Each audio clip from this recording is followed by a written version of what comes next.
In this video, we are going to see about creating roles in AWS. So for that, just enter into the AWS, and after that, search for IAM, so Identity and Access Management, and click on this IAM. And in left side, you can see roles here. Just click on the roles, and after that, so you have to give create role. So just click on the create role. So so here they will ask for you with some entity type, and just we are looking for the AWS service because we are going to create the role for AWS service. So scrolling down, and we have to give the use case. So use case in the sense, you can see the description here: allow an AWS service like EC2, Lambda, or others to perform actions in this account. So you have to select the service. So you can select any service based on your requirement. It is going to show you all the available services in your AWS. So we are going to create a role for EC2 buckets. So I'm just clicking EC2.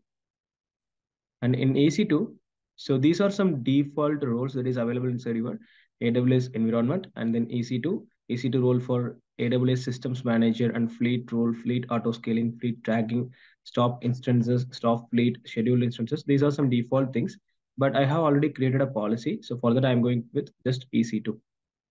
And I'm clicking next.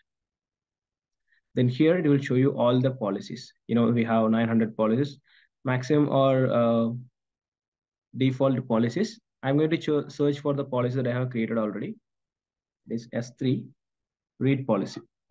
I just created 3 policies. I'm going to select only S3 read access policy, and then I'm selecting S3 write access policy.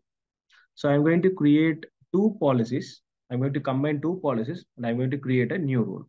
So if I attach some users with this role, they can able to do the read access, and also they have the write access. Okay. So I just selected 2 of the policies, and I'm clicking next. So you have to give any role name. So I'm going to give a role as S3 role, like read write.